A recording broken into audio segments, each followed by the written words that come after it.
Monday, May 16. God will provide. Genesis 22, 8, 14, and 18 says, "And Abraham said, My son, God will provide for himself the lamb for a burnt offering." So the two of them went together. And Abraham called the name of the place, "The Lord will provide," as it is said to this day, "In the mount of the Lord it shall be provided." In your seed all the nations of the earth shall be blessed, because you have obeyed my voice.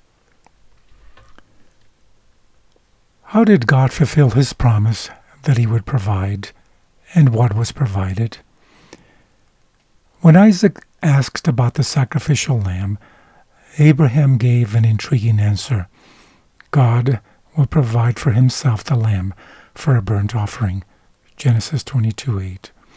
Yet, the Hebrew verbal form can actually mean God will provide himself as a lamb.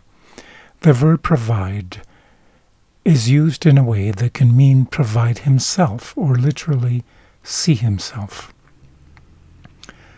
What we are being shown here, then, is the essence of the plan of salvation, with the Lord himself suffering and paying in himself the penalty for our sins. Read John 1:1-3 and Romans 5:6-8. How do these verses help us understand what happened at the cross, which is prefigured in the sacrifice here on Mount Moriah? There, at Mount Moriah, long before the cross, the sacrificial ram caught in a thicket by his horns, Genesis 22:13, was pointing right to Jesus. He is one that is seen here, as Abraham explains it later. In the mount where the Lord is seen, Genesis 22:14, author's translation. Jesus himself had pointed to Abraham's prophetic utterance here, when he said, echoing Abraham's statement, "Your father Abraham rejoiced to see my day, and he saw it and was glad." John 8:56. Patriarchs and Prophets, page 154, says, "It was to impress Abraham's mind with the reality of the gospel, as well as to test his faith, that God commanded him to slay his son. The agony which he endured during the dark days of that fearful trial was permitted that he might understand from his own experience something of the greatness of the sacrifice made by the infinite God for man's redemption." How does what happened here help us better understand what happened at the cross and what God has suffered in our behalf?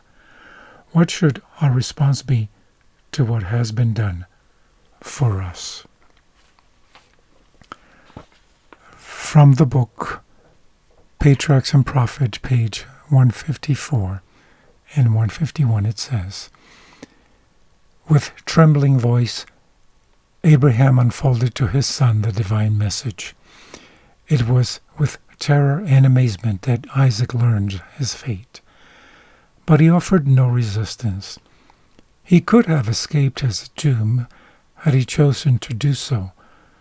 The grief-stricken old man, exhausted with the struggle of those 3 terrible days, could not have opposed the will of the vigorous youth. But Isaac had been trained from childhood to ready, trusting obedience, and as the purpose of God was opened before him, he yielded a willing submission. He was a sharer in Abraham's faith, and he felt that he was honored in being called to give his life as an offering to God. He tenderly seeks to lighten the father's grief and encourages his nerveless hands to bind the cords that confine him to the altar. Then Abraham saw a ram caught in a thicket, and quickly bringing the new victim, he offered it in the stead of his son. In his joy and gratitude, Abraham gave a new name to the sacred spot, Jehovah Jireh, the Lord will provide.